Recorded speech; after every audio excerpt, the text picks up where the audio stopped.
শুরু করতে পারি?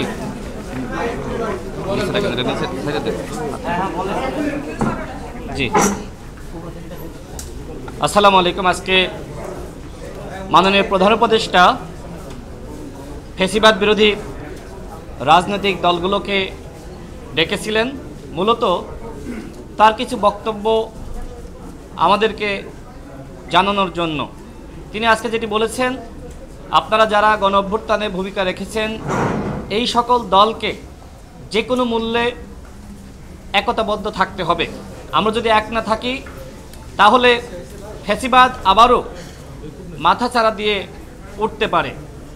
আজকে জাতীয় ঐক্যমত্য কমিশনের যে মেয়াদ, আগামীকাল তাদের মেয়াদ শেষ হবে, সেক্ষেত্রে দলগুলোর পক্ষ থেকে যে দাবি জানানো হয়েছে, যেহেতু এখনো পর্যন্ত আমরা চূড়ান্তভাবে ঐক্যমতে পৌঁছাতে পারিনি এবং বিশেষ করে জুলাই জাতীয় সনদ কিভাবে বাস্তবায়ন হবে সেক্ষেত্রে এখনো পর্যন্ত সেটি নিয়ে আমাদের মধ্যে ভিন্নমত রয়েছে। এজন্য প্রত্যেকটা দলের পক্ষ থেকে কমিশনের মেয়াদ বাড়ানোর প্রস্তাব করা হয়েছে।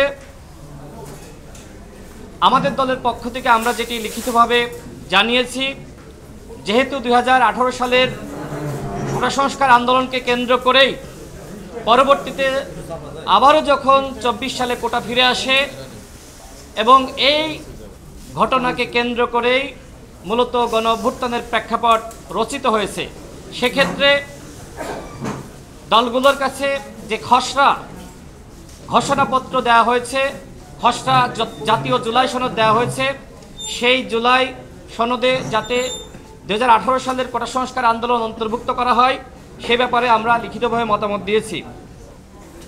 গণ অধিকার পরিষদ জুলাই জাতীয় সনদে স্বাক্ষর করতে আগ্রহী এবং আজকে যে দলগুলো এসেছে প্রত্যেকটা দল তারা মনে করে এই জুলাই জাতীয় সনদে আমাদের সবার উচিত স্বাক্ষর করা।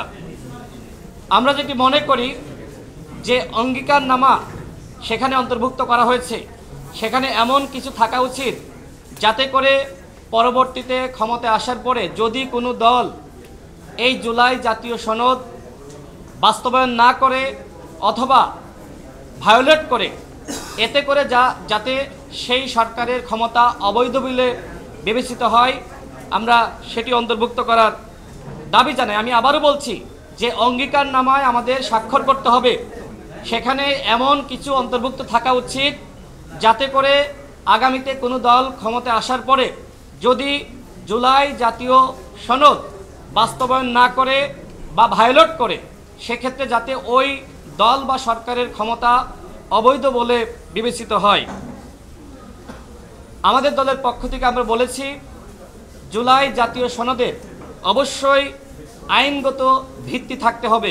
বিভিন্ন দল বিভিন্ন প্রস্তাব দিয়েছে, আমাদের দলের পক্ষ থেকে আমরা যেটি বলেছি ঐক্যমতের ভিত্তিতে যে প্রক্রিয়ার মাধ্যমেই এই জুলাই জাতীয় সনদ গৃহীত হোক না কেন অবশ্যই এর একটি আইনগত ভিত্তি থাকতে হবে।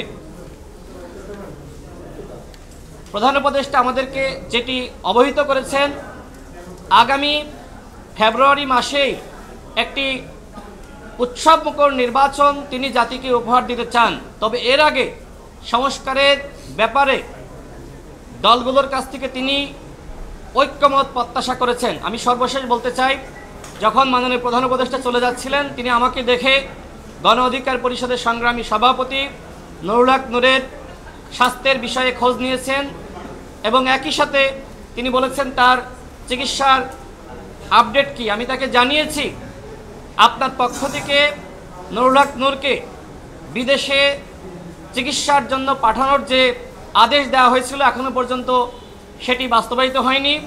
আমরা আপনাকে যেটি জানাতে চাই, নুরুল হক নূরের মতন নেতার উপরে যে আক্রমণ হয়েছে, যদি এই ঘটনার বিচার না হয় তাহলে পরবর্তীতে এই ধরনের ঘটনা আবারও ঘটতে পারে।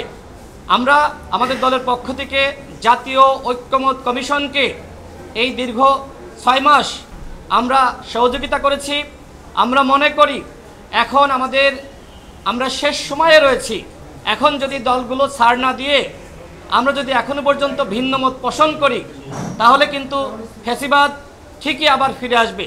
সেক্ষেত্রে গণ অধিকার পরিষদের পক্ষ থেকে আমরা প্রত্যেকটা দলের কাছে আমরা আহ্বান রাখতে চাই, আসুন আমরা নিজেদের জায়গা থেকে কিছুটা হলেও ছাড় দিয়ে আমরা ঐক্যমতে আসি, যেমনটা মাননীয় প্রধান উপদেষ্টা প্রত্যাশা করেছেন। আপনাদের সকলকে ধন্যবাদ।